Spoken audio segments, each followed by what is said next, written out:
It's very masalimuot, mainly because the the Academy of Motion Picture Arts and Sciences of the US, which accredits the whole Oscars, need to verify everything. In other words, everything is vetted. From the members of the screening committee who will determine the national entry, all the way down to the entries which will be assessed.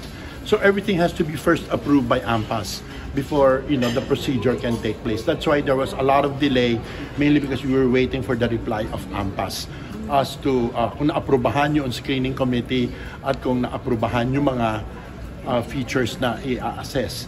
There are two ways of getting the features to be assessed. One is there was an open call for producers to submit, okay, what they think are worthy. Okay, kunyari producer ka, akala mo na Oscar worthy yung pelikula mo, pwede mong isubmit. But it's not only that. It's not enough that you have an aesthetically good movie. You must be able to mount a campaign. Okay, because the competition is going to be very tight the moment mapili yung pelikula mo. Secondly, we can invite. Okay, we can also invite. The Film Academy can invite. Not me, but then the Film Academy. I'm with the FDCP. I'm only supporting the Film Academy. But alam namin yung procedure na you can invite. Kasi may ilang pelikula na inaakala namin na dapat i-assess pero hindi sinubmit ng mga producer. May ilang pelikula na sana sinubmit pero nakita namin yung priority ng producer kung ano isasubmit nila. Okay? Kung ano doon ang kanilang ikakampanya. So finally, nagkaayusan na and then last week, naupo na, okay? Masalimuot din yan kasi after we got the 7 films, okay, na shortlisted na for the Academy, everybody must have watched all the films. Everybody must have watched. Some do not have commercial releases yet. Okay, but others, I have like me, I've seen. Okay, because I've gone to festivals and I have seen them. Okay, then after that, the 7 members sat down, may deliberation dun sa 7, and then it was cut down to 2. Okay, 2. And then the final votation is with the top 2 films. I cannot reveal the names, okay, of the other 6 members of the jury because of reasons of confidentiality. But then I can just okay, they're reputable names. Okay, they are directors, they are writers, 2 directors, 2 writers, an editor. In other words, they're all credible names. Okay, and I served as the chairman of the jury, and I do not vote.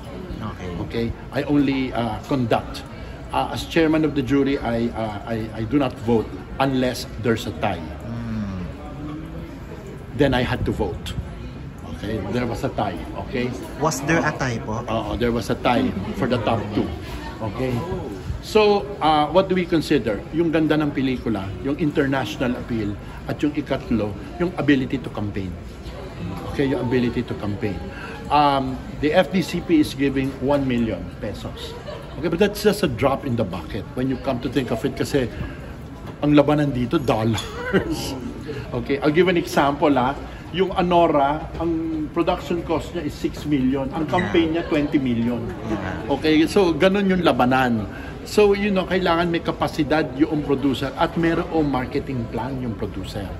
Dami, alam niya na, more than 50 or 60 films na ibabato. Ano ang chance to na pansinin ng Academy yung pelikula mo? Importante na umikot yan sa festivals.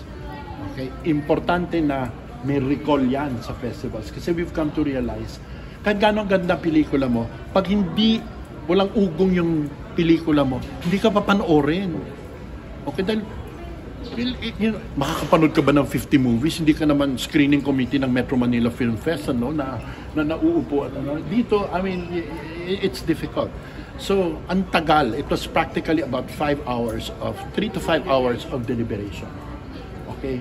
And then finally, na-decide kung ano yun. Again, it is not only aesthetically good, it must have international appeal, and thirdly, it must have recall, okay, as far as the cinema is concerned, the world cinema is concerned. And then lastly, it must have the capacity to come out with a campaign. Why Magellan among the top 7? Okay, ganito. Unang-una, lahat ng pelikula grabe. Hayop talaga. I can argue for each and every film na they're all deserving. There was a criteria na binanggit ko kanina, artistic and technical excellence, yung nabanggit ko kanina, universal appeal, capacity to campaign, they embody the Filipino value, all of those. At the end of the day, syempre yung 7 nating selection committee, magde-deliberate yan. Ano ba yung kung all things being equal at ng pelikula maganda, ano na ang next step? It is a process, we have to admit and we have to support the process. At the end of the day, we have to choose one. At ang lamang ng, I have to be honest, na walang nakalamang. It was really a very objective decision na kung ano yung mukhang tama this year. Okay. Top 2 daw na pinagpilian, doon pinagbotohan. Sabi ni Direk Joey. Sino sabi? Direk Joey, kanina. Oo. Na nag-tie. So siya naging runner-up? Hindi. Okay, kung na-publicize ni Direk Joey yun, ako, I cannot publicize the system because you have to understand yung system I had to have it approved up from AMPAS. So, but if you notice, kilala ko nila Marinela, I'm always transparent. So the system has been briefed sa producers, full transparency, ano ba yung paano ang botohan. Pero sa nabanggit ni Direk Joey, I can neither confirm or deny kung meron. Pero I can tell you the system na inagrihan ng lahat ng producers is a very fair and transparent system.